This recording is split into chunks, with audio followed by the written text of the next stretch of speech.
حضور نبی کریم صلی اللہ علیہ وسلم کے ایک صحابی ہیں، ان کا نام ہے جابر بن عبداللہ۔ یہ حضور نبی کریم صلی اللہ علیہ وسلم کے ساتھ کسی غزوے کے اندر تھے اور غزوے سے واپسی ہو رہی تھی۔ تو واپسی کے دوران حضور نبی کریم صلی اللہ علیہ وسلم نے یہ دیکھا کہ حضرت جابر کی جو سواری کی اونٹنی ہے سست رفتار ہے، اس کی رفتار نہیں ہے، آہستہ چلتی ہے، قافلہ آگے نکل جاتا ہے، یہ پیچھے رہ جاتے ہیں۔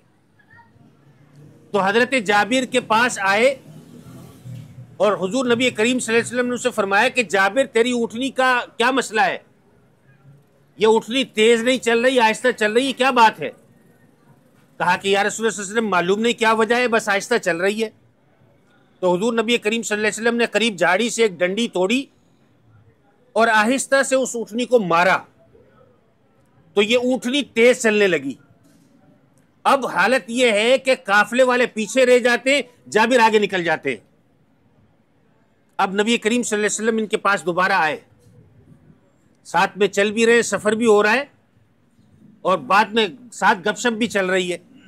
ان کے ساتھ ساتھ نبی کریم صلی اللہ علیہ وسلم چلے جا رہے ہیں اور پوچھ رہے جابر تو نے شادی کی ہے یا نہیں کی؟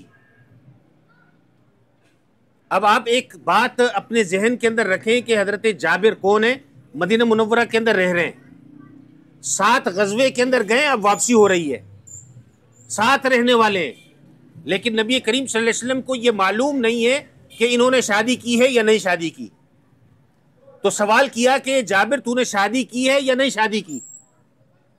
تو حضرت جابر نے کہا یا رسول اللہ صلی اللہ علیہ وسلم بالکل شادی میں نے کی ہے، شادی کر لی ہے۔ کہا کسی کنواری لڑکی سے کی ہے یا کسی بیوہ سے کی ہے؟ کہا کہ یا رسول اللہ صلی اللہ علیہ وسلم میں نے ایک بیوہ سے شادی کی ہے۔ کہا تو نے بیوہ سے شادی کی ہے، کنواری سے کیوں نہیں کی؟ کہا کہ یا رسول اللہ صلی اللہ علیہ وسلم بات یہ ہے کہ میرے والد کا انتقال ہو گیا اور میری بہنیں چھوٹی ہیں، میری بہنوں کو تربیت کی ضرورت تھی، اس وجہ سے میں نے بڑی عمر کی عورت سے شادی کی تاکہ وہ ان بچیوں کی تربیت بھی کر سکے۔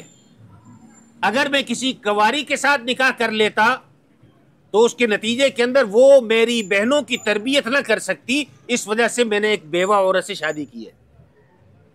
تو حضور نبی کریم صلی اللہ علیہ وسلم نے ان کو بھی دعا دی، فرمایا بارک اللہ لک و علیک، کہ اللہ تعالیٰ تجھ پر اور اس کے لیے برکت عطا فرمائے، اور دعا دے کر بات ختم ہو گئی۔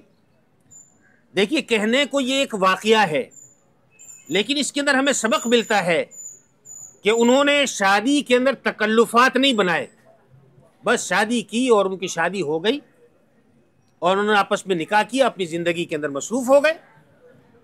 نبی کریم صلی اللہ علیہ وسلم کی موجودگی کے باوجود انہوں نے نبی کریم صلی اللہ علیہ وسلم کو بتانا بھی ضروری نہیں سمجھا۔